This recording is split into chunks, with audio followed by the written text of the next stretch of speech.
It's been a while since we've talked about writing and theory. So let's talk about the Levitz paradigm and how that will help us with our serial writing.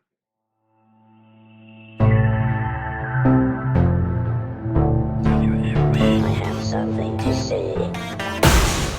Hello everybody and welcome back to my channel, or welcome for the first time. My name is Charlie. I am a non-binary sci-fi fantasy writer. And today we're going to be talking about the Levitz paradigm and how it can help you write your serialized fiction better. So the Levitz paradigm was created by Paul Levitz when he worked for DC Comics way back in the day. And it's a simple chart that you set up for yourself so that you can keep track of moving plot lines going forward so you never run out of story in an ongoing series. It can also be very handy if you're working on a maxi series or if you're doing pretty much any kind of serialized work to make sure that you have everything that you need in your chapter to both tell a good story and move forward. So how do you use a Levitz paradigm? First, you have to decide how many ongoing stories you want to have. Now, in a lot of ways, this is going to be dictated by how big your chapters are. I would recommend not having more than 4 storylines going on concurrently.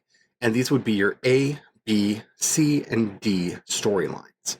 Now, depending on how high they are up on that track, it will determine exactly how many words they get in the story. Now, this is one of those few places where I don't have a spreadsheet that tells me exactly how many words each one of these gets.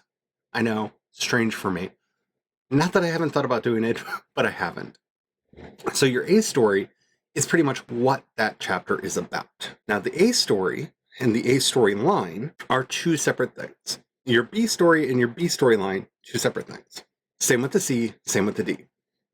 So how does this work? So you need to look at the stories that you're wanting to tell. This is easiest to do with a spreadsheet or with something like WaveWriter, where you can set this up for yourself, where you have either your characters or your plot lines in one column and your chapters in the rows, or vice versa, depending on which works best for you.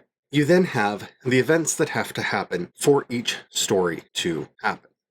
In each, we're going to assume that the rows are your chapters. So in each chapter, you need to have one element from each story present. So your D story is the story that's just getting started. It's just being hinted at. We haven't really gotten there yet, or it's a story that has fallen way back into the recesses. So your D story may only get 1 line of dialogue where somebody just kind of calls out, hey, did you hear what's happening back at the Citadel? It could be a paragraph, it could be a little bit more, but it's going to be just a hint, a soupçon of story. And as that story gets more important, it will be elevated from your D storyline to your C to your B, and finally to your A storyline, where it will take over the chapter. Once it is resolved, it gets taken off of the board. And that's how this works. So you introduce your story, really simple, with a D storyline. So again, could be just an offhanded comment, could be just a strange thing that happens. It could be just about anything.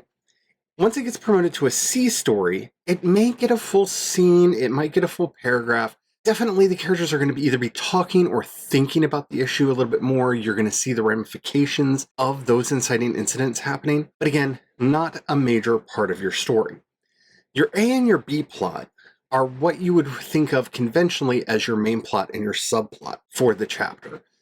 So they're the ones that are going to take up the most space, with the A plot, of course, taking up the vast majority of it. Your A plot, generally by the time a story gets to A plot, it is being resolved, or it's going to stay at the A plot for a little bit. Stories can rise and fall and rise and fall. Just be careful prolonging a storyline, especially in an ongoing series, because the longer a storyline gets pulled out, the more the other storylines may feel like filler. You want to pay off each storyline as soon as it makes sense in the story to do so. And that's it. That's how comics have been done forever. And it's really easy to do. And it works well with just about any kind of story. I can see how this would be more problematic if you're writing romance or mystery, though you could start hinting at future mysteries in your D plots, but in that case, maybe have a C plot for that. In a romance series, maybe your C plot is introducing the next character who will either be our love interest for the protagonist or the next protagonist taking over the series, who will then have their tryst, their romantic engagement that goes forward. This works really well in science fiction and fantasy stories, where we can slowly introduce the next villain, the next threat, the next issue that our heroes are going to face without it just popping out of nowhere. And that's it. There you go. The Levitz Paradigm. I've used it for years. I really enjoy it. It's simple. It's straightforward. And I don't hear a lot of writers talking about it. So hopefully it helped. But any questions about this or anything else, just put them down in the comments below. I would love to answer those for you. And yeah, thank you for your time. As always, remember I stream on Twitch every Wednesday and Friday, starting at 5 p.m. Eastern, where we do productivity streams in chat, and it's a lot of fun. Definitely join me over there. You can also find me on Twitter and Instagram. I am C Dorset on both. And yeah, don't forget to like and subscribe to this video and channel, respectively. It really helps me out a lot. Until next time, remember, we live in a nightmare hellscape that's not going to get any better if we don't actively try to make it change. So go out there and do what you can to stop Asian hate, to remind the idiots who do not believe the Black Lives Matter, the Black Lives Matter, the Black Trans Lives Matter, and the trans identities are magical. And until next time, may you have the courage to ride your dreams into reality, and don't forget to have the fun. Bye.